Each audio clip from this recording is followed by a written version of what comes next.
E aí galerinha conectada, esse é o canal Exatamente, seu canal de ciências exatas, ciências humanas, ciências da natureza, música e muita cultura. Eu sou o professor Edgar Rafael e sejam bem-vindos a mais uma aula de Biologia. Na aula passada nós estudamos sobre os principais sais minerais, suas fontes, suas principais funções do nosso organismo e os símbolos que representam cada um deles. Falamos também sobre a água e suas principais características, estudamos a fórmula estrutural da água, H2O. Discutimos também sobre a sua parcial polaridade, onde parte da molécula é positiva e parte da molécula é negativa. Falamos também sobre as pontes de hidrogênio, que são ligações intermoleculares, ou seja, ocorrem entre moléculas e não dentro da molécula, como as ligações iônicas e ligações covalentes. Falamos que a água também é um importante regulador térmico, devido à sua capacidade térmica, sua grande capacidade de suportar calor, sem aumentar sua temperatura, devido ao seu alto calor específico. Falamos também sobre a tensão superficial, que é o que permite a alguns insetos caminharem sobre a água. E ainda discutimos sobre sua capacidade de capilaridade, ou seja, de ser conduzida contra a gravidade, no caso dos vegetais, através dos vasos lenhosos. Então a seiva bruta nos vegetais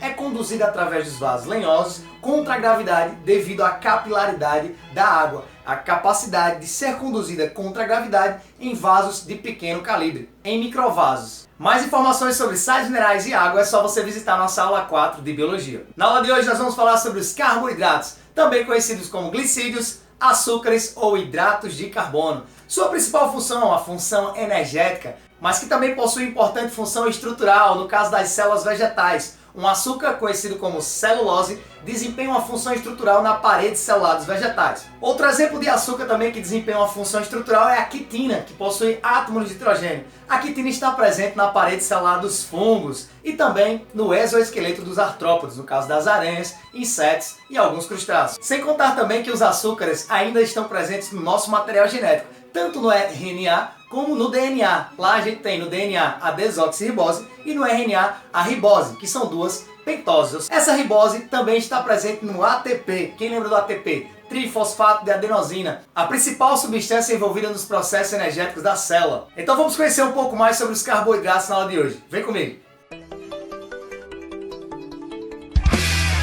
Açúcares, também conhecidos como glicídios, carboidratos ou hidratos de carbono. Esse último vem devido à sua estrutura molecular. Por quê? Para cada átomo de carbono presente em um glicídio, eu tenho uma molécula de H2O. Não é necessariamente a água, tá certo? Mas nessa proporção. Quer dizer que para cada carbono eu tenho 2 hidrogênios e 1 oxigênio. Isso caracteriza um açúcar. Por isso que sua forma molecular é conhecida como CN, entre parênteses H2O, N. A proporção é sempre essa. Para cada átomo de carbono, 2 de hidrogênio, 1 de oxigênio. Isso caracteriza um açúcar, beleza? Por isso que são conhecidos como hidratos de carbono.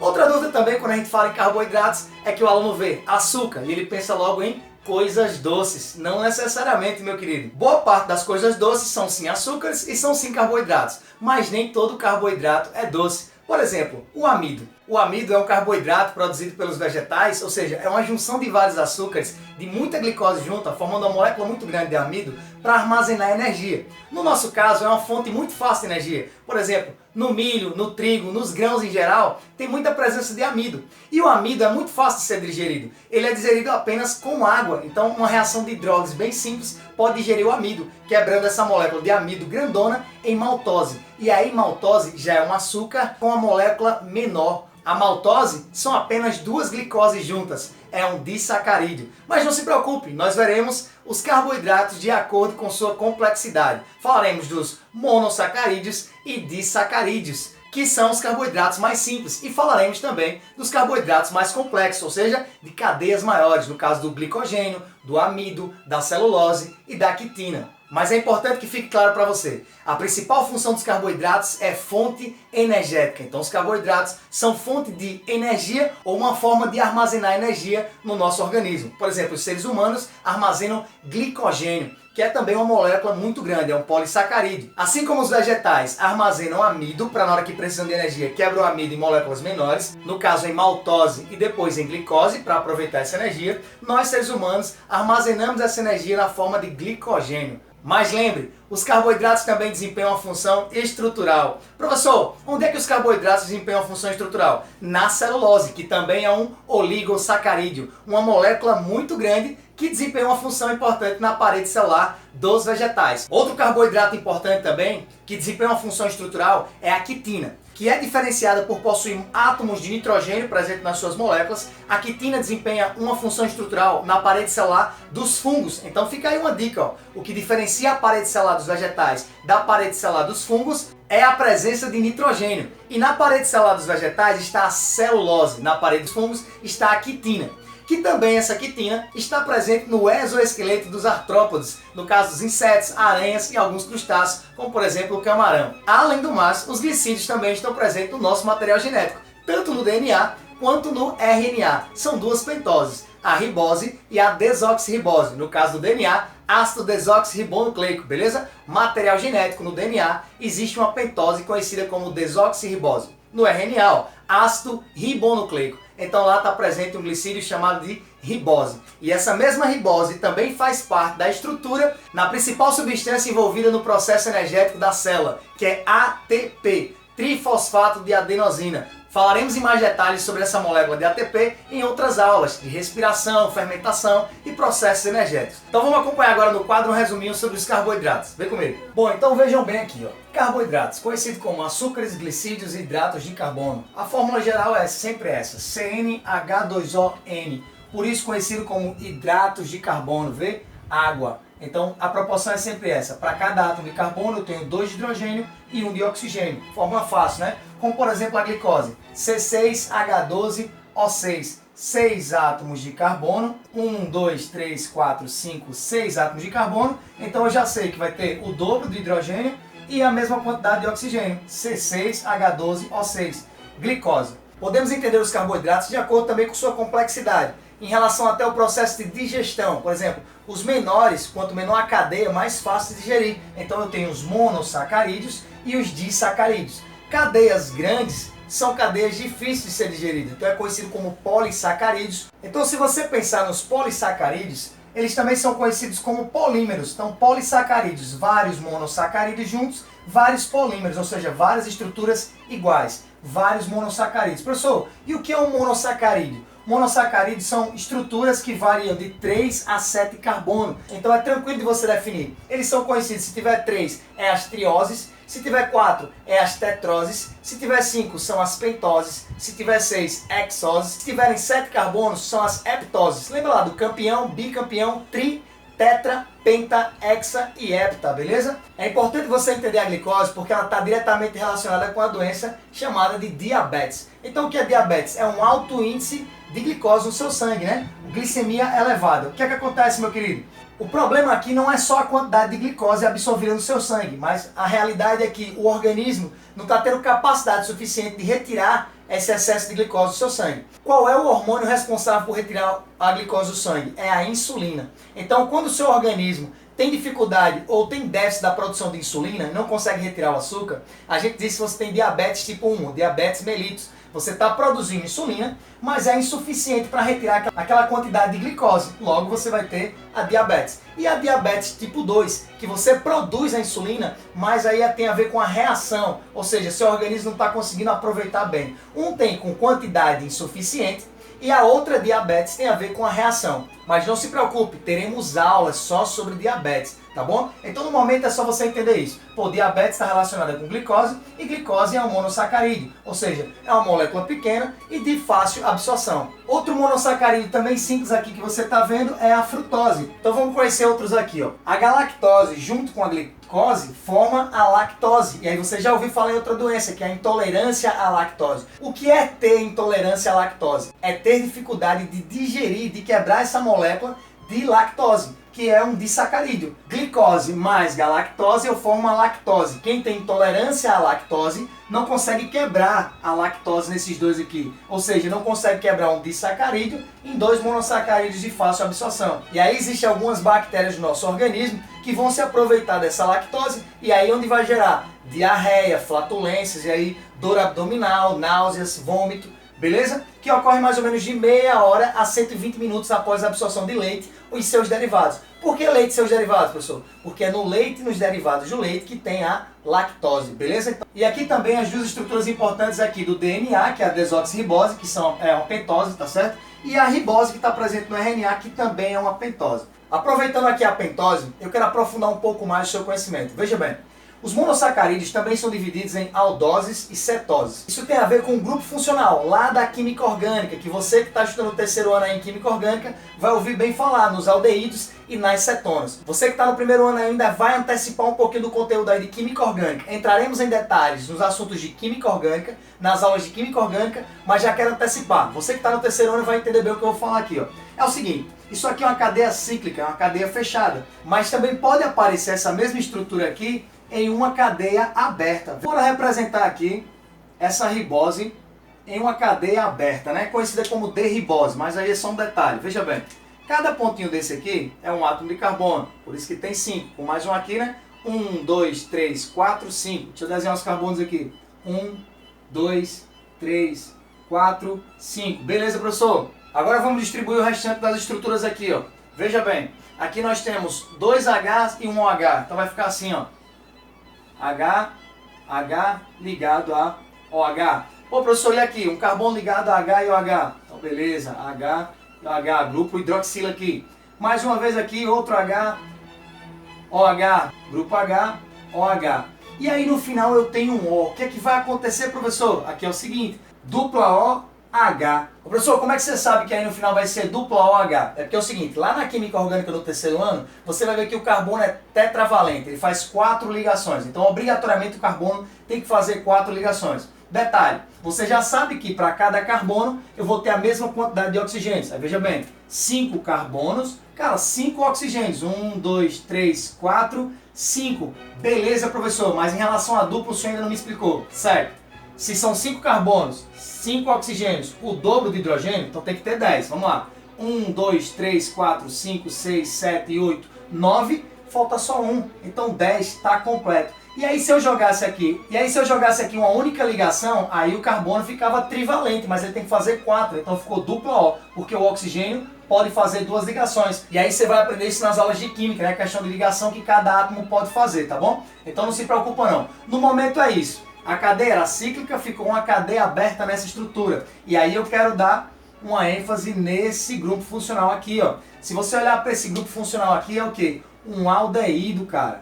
Aldeído. Então a função orgânica aldeído é sempre dupla OH. Até tem aquele macete, né? Aldeído, o O é sempre no final, para você não confundir com acetona. Então é por isso que a ribose também é conhecida como uma aldose, meu querido. Uma aldose é um açúcar que tem um aldeído, tá bom? E aí você vai entender outra situação também. Por que na fermentação de açúcar eu libero álcool? Qual é a quantidade de OH, meu irmão? Então, quando eu tenho a fermentação, é do açúcar que eu libero uma grande quantidade de álcool. E mais adiante você vai ver que em cadeias complexas, como por exemplo a celulose, e aí famoso, conhecido, o álcool de segunda geração, que além de eu aproveitar a glicose presente, por exemplo, na cana de açúcar, eu ainda aproveito o bagaço da cana, porque o bagaço da cana é feito de celulose, que aparentemente não serviria para nada, lá tem celulose. Então eu posso quebrar essa molécula grande de celulose em glicose e de novo fazer álcool. Então é conhecido como álcool de segunda geração. A primeira geração foi aproveitar o açúcar, a glicose, ou a frutose, ou a sacarose. E no segundo momento aproveitar a celulose, que é uma molécula grande, e quebrar nas menores para de novo fazer a fermentação e produzir álcool, beleza? Então a aldose tem a ver com o grupo funcional aldeído lá da química orgânica, você vai aprender no terceiro ano e nas aulas de química aqui no canal, tá certo? Então tem a ver com o grupo funcional aldeído, que está presente na ribose de cadeia aberta.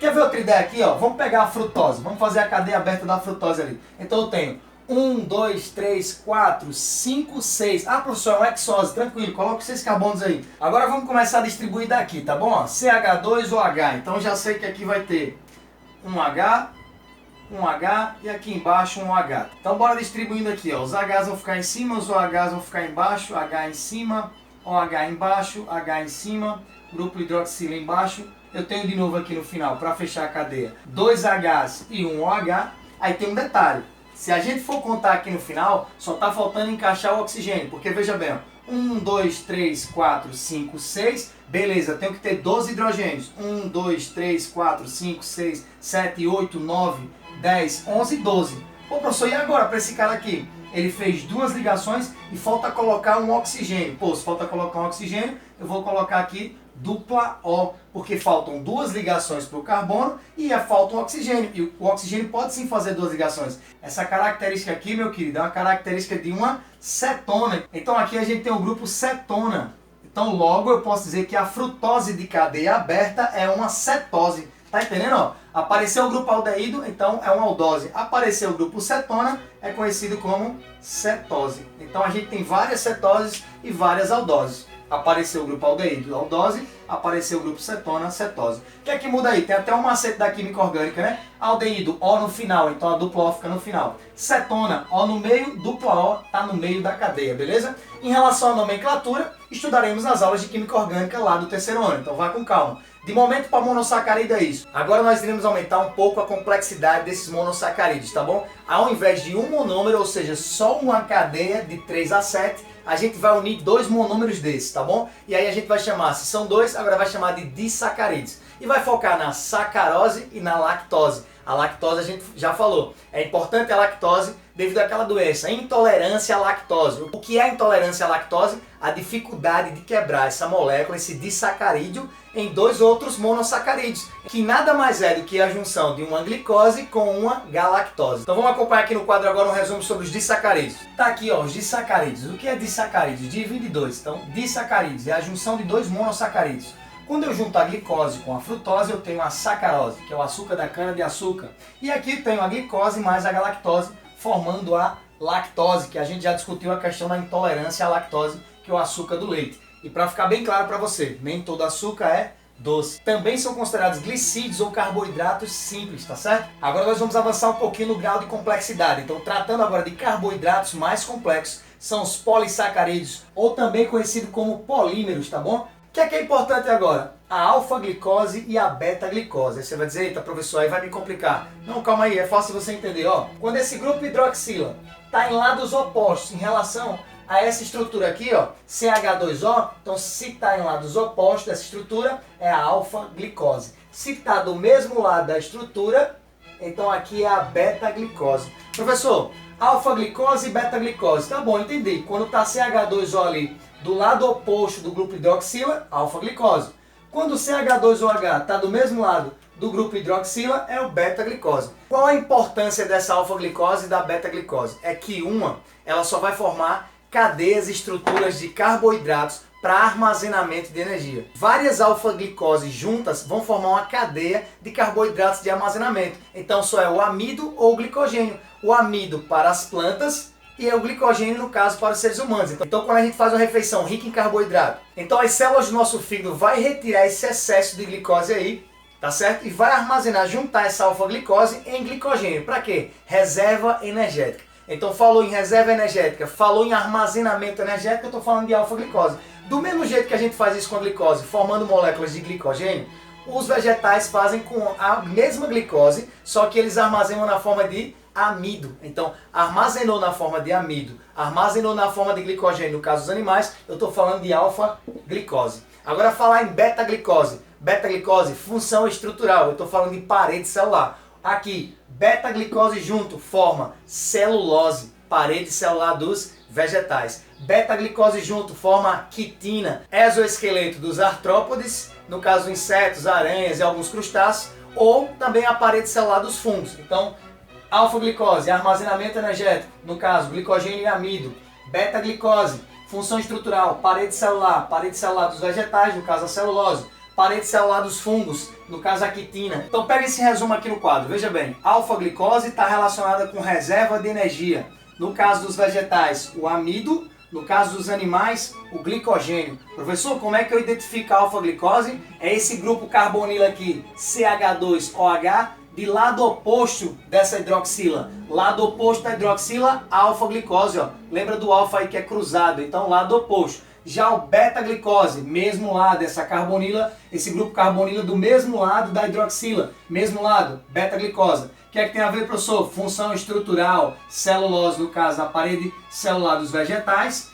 quitina na parede celular dos fungos e no exoesqueleto dos artrópodes. Isso está muito relacionado com a estrutura que vai ser formada, com a forma. Por exemplo, na alfa-glicose ela vai ser uma estrutura linear, então vai seguir uma linha, não é tanto complexa, não tem tanta rigidez, é fácil de ser quebrada, beleza? É fácil de ser hidrolisada, fácil de ser aproveitada. A ideia de armazenar energia é aproveitar a glicose rapidamente, então tem que ser molécula fácil de quebrar. Molécula alinhada. Se eu pego a celulose e a quitina, que é beta-glicose, a estrutura que vai ser formada aqui é bem mais complexa, ela é espiralizada. Então você pega vários desses aqui, espiraliza e compacta. Então quando você compactar mais espiralizado, vai ficar uma estrutura mais rígida, mais dura. Por isso que está relacionada com a questão estrutural e não de armazenamento, mesmo sendo a mesma glicose. E aí eu quero frisar uma situação, o álcool de segunda geração, né? O álcool de primeira geração está usando isso aqui, ó, a sacarose, quebrando a glicose, fazendo a fermentação e liberando muito álcool. Agora veja bem, o álcool de segunda geração, a celulose. O bagaço da cana é feito de celulose. Qualquer vegetal, qualquer parede celular tem celulose. Então como é que eu vou aproveitar? Pera aí, se aquele bagaço da cana ou qualquer outra estrutura de madeira tem celulose, eu posso aproveitar, eu posso quebrar essa celulose em moléculas menores e chegar até a glicose e fazer álcool de novo. Por isso álcool de segunda geração. Tranquilo? E aí para finalizar nossa aula eu só quero deixar bem clara a importância dos glicídios, dos carboidratos, principalmente porque estão relacionados com a fotossíntese. Nós, animais, não conseguimos pegar o carbono e formar carboidratos direto do ar atmosférico. A gente não pode aproveitar isso. Tanto é que a gente só elimina gás carbônico. Já os vegetais, além de fazer o processo de respiração, que estudaremos em outras aulas, os vegetais também respiram, ou seja, eles absorvem oxigênio e também liberam o dióxido de carbono, mas eles fazem uma reação de fundamental importância para a vida, que é o quê? A fotossíntese. Aproveitando a energia solar, aproveitando a luz, eles conseguem unir o dióxido de carbono com água, formando a tal da glicose. Então é importante demais. Direta ou indiretamente estamos ligados à reação de fotossíntese. Aproveitar a luz, que os vegetais fazem isso muito bem, aproveitam a luz para fazer a reação de fotossíntese, que é pegar o quê? Dióxido de carbono na atmosfera, juntar com água formando os carboidratos, beleza? Eu mostrei essa reação de fotossíntese em aulas anteriores, então não vou repetir nessa aula, mas em aulas posteriores ainda falaremos sobre o processo de fermentação, de respiração e fotossíntese. Então não se preocupe, eu só quero que você entenda essa importância. E mais uma informação aqui.